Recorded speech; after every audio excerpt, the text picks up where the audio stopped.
down, I know you got me, baby.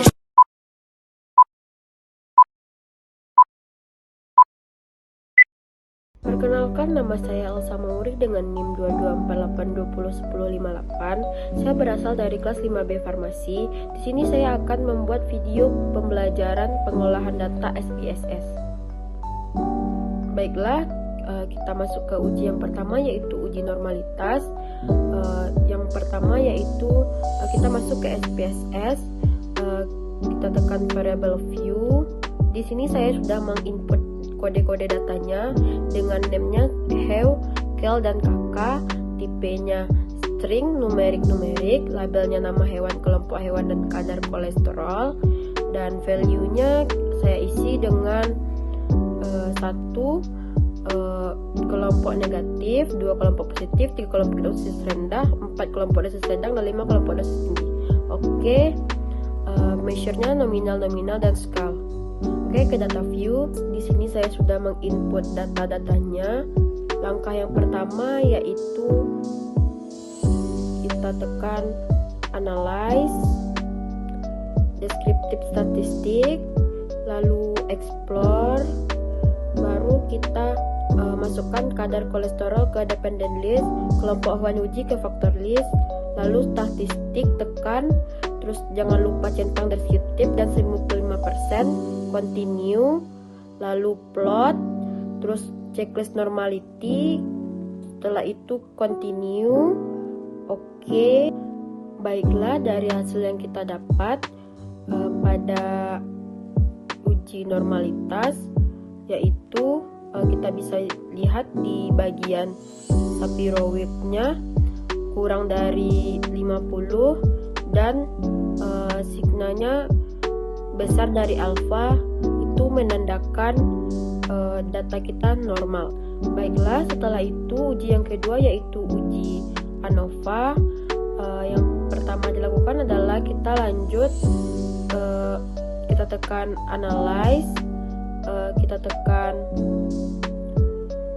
compare mean, baru one way ANOVA, kita masukkan kadar kolesterol ke dependent list, kita tekan dan kita masukkan kelompok hewan uji ke faktor, dan kita tekan post hoc, baru kita centang LSD, continue. Oke, kita tekan option, kita centang descriptive dan homogeneity, continue, baru kita tekan OK. Baiklah, bisa kita lihat di sini hasil dari one way ANOVA, yaitu di bagian homogeneity 0,890 besar dari alfa, itu menandakan homogen. Setelah itu bisa kita lihat juga di ANOVA 0,00 yaitu memiliki data memiliki perbedaan. Dan bisa kita lihat juga di bagian post hoc, ini hasil data-datanya. Selanjutnya kita uji kristal Wallis. Yang pertama dilakukan adalah kita uji kadar kolesterolnya setelah dengan menekan transform terlebih dahulu, baru kita klik record into different variable dan kita masukkan kelompok hewan ke numeric variable dengan name KK2, labelnya kadar kolesterol, dan kita tekan change, baru old and new value, baru kita masukkan value satunya 90 sampai 119, value 2 nya 120 sampai 139, dan value 3 nya 140 high test, baru kita tekan continue. Oke. Selanjutnya kita pergi ke variable view, kita nolkan desimalnya terlebih dahulu, lalu kita tekan value, lalu kita buat seperti ini, lalu oke. Lalu kita pergi ke data view, dan langkah selanjutnya yaitu kita tekan analyze, lalu non parametric test, legacy dialog, lalu k independent samples, lalu kita masukkan kadar kolesterol ke test variable list, lalu kita tekan kel,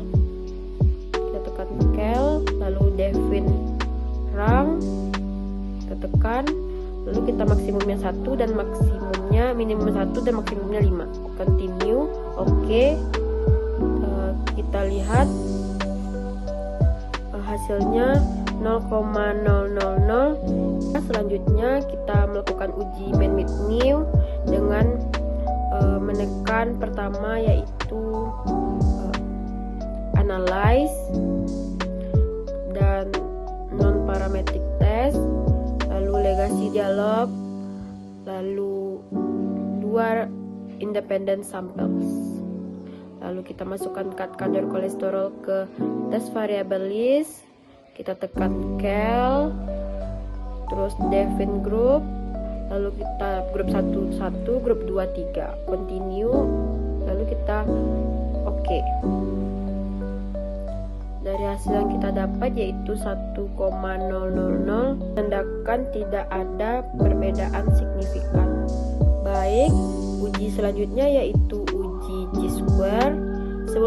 Sebelumnya saya sudah menginput kode-kode datanya dengan name-nya res jkpk, tipenya string numerik, label responden kelamin turunan kadar, dan value-nya 1 perempuan 2 laki-laki, dan penurunan kadarnya 1 ya 2 tidak. Oke, measure-nya nominal, dan kita ke data view. Sebelumnya saya sudah menginput data-datanya, kita tekan analyze, lalu kita tekan descriptive statistik, lalu cross tab, lalu kita masukkan penurunan kadar ke row, jenis kelamin ke kolom, lalu kita tekan statistik, lalu kita centang chi-square dan race, continue, lalu kita ke cells, lalu kita checklist observed, expected, dan row, kolom, continue, lalu kita tekan OK. Di sini bisa kita lihat hasilnya 100% yang menandakan data kita itu valid, dan kita lihat chi-square-nya yaitu kita menggunakan 2 cell 50%. Fisher exact testnya kita lihat 1,00, itu besar dari alpha, yang menandakan data kita tidak ada perbedaan signifikan. Baiklah, selanjutnya uji regresi linear.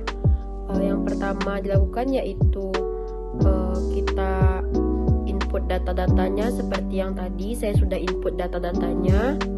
Lalu kita pergi ke data view, kita tekan data view, lalu untuk menghitung presentasi absorbannya kita harus menekan transform, lalu compute variable, lalu target variabelnya kita isi dengan persen, numeric expressionnya kita isi dengan absorban tertinggi, lalu kita tekan OK, lalu kita tekan analyze, regression, linear, lalu baru kita masukkan persennya ke dependent dan konsentrasi vitaminnya C-nya ke independent, lalu OK.